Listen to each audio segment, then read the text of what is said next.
Hey guys, I'm here to just share with you some ATC cards that I made for a swap over on the Creating the Crafty Life Ning or community site. And these ones here were made using the Graphic 45 and ABC Primer paper collection. And we only had to make 3 or 4 if you wanted to keep one for yourself, so I kind of made 3.5, and I'll show you the 4th one, or the incomplete 4th one shortly. But I just wanted to, just give you a really quick walkthrough of what I did with these ATCs. So I only used one sheet of 12 by 12 to make these, and what I did was I took this sheet here, so one side has all of these letters on it and then the other side has this grid print, and the name of this paper is called Grammar School.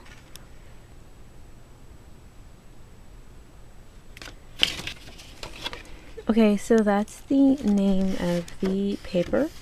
And so what I did was, the theme of this ATC card or ATC swap was ABCs, because September is back to school, or August and September is back to school month for many people. So what I did was I cut out 3 instances of the ABC sequence that were on the page. So I just used my X-Acto knife blade to cut those out, and there was one there, and then there was one there. And then for the part of the page that I hadn't cut out, which was the bottom part of the page, what I did was I cut the actual ATC shapes from that side. So I cut it at 3.5 in width, and then I cut at every 2.5-inch interval, which actually left me with a little teeny tiny scrap piece at the end, and that's actually what I started using to make the 4th ATC card. So they're all made pretty much the same, so I'm just going to go over one of them. And so as you can see, I've layered the letters next to this chipboard piece, and the chipboard piece is from the chipboard tags sets or sheets. So these guys, and ABC Primer tags. This one's tags 2, and I have tags 1 as well. And tags 1 and 2 is where these came from. And what I did was, as you can see, I put the chipboard tag in the bottom left-hand corner of each of the ATCs, and then I layered the ABCs right next to it. I added a homemade enamel dot using the perler beads. The background, what I did on the background is I actually used my Prima color bloom sprays in 3 different colors, and I'll post what the colors were below. And I just sprayed it randomly, no rhyme or reason. And then I used the Holtz stencil that has the rulers on it, and what I wanted to do was give it, obviously because it's a school themed ATC, I added the ruler stencil to it, so that way you could see, if you weren't seeing an actual grid and you're not seeing ABCs and you see rulers. So essentially every basic class is accounted for, whether it's English for the letters or math for the rulers and the grid.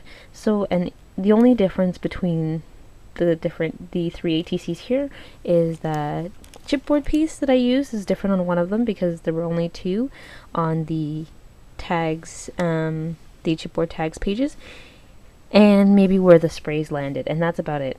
And then on the back, what I did was I bought some corrugated cardboard or something, like the stack that you can get at Michael's in different colors. And then what I did was I cut it down to the ATC size as well, and I glued it to the back, and I added modeling paste on the edges to give it a bit of a more of an artsy look. So in classes you have art, you have English, math, so that was, I guess, what I considered the art class portion of the ATC, and what I'll be doing is I'll actually probably be putting a sticker or something in the middle with my info or my contact information, or I may just add that to the bag so this can stay blank and be used as, or be seen as corrugate.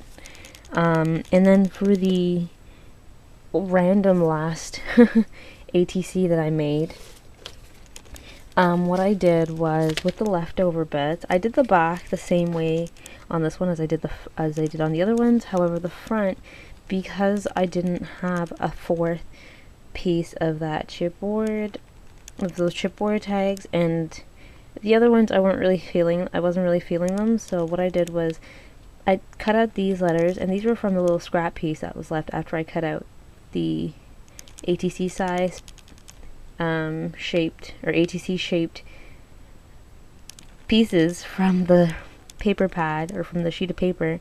So, and I cut these letters out, and that's what I did with those. Except on this one, what I did was, because of I had the dimension on here for with like using the letters, that dimension was created because the chipboard piece was already there.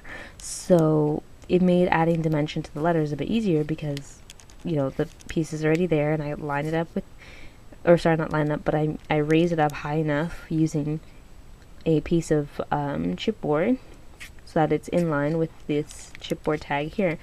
But because I didn't have a tag here, what I did was I actually did like an incremental layer. So the H is right down on the ATC, then the R is raised on one layer of chipboard, and then the Z or Z is raised on two layers of chipboard. So yeah, so you can see the different layers of chipboard that I used in order to get the raised, like stepping,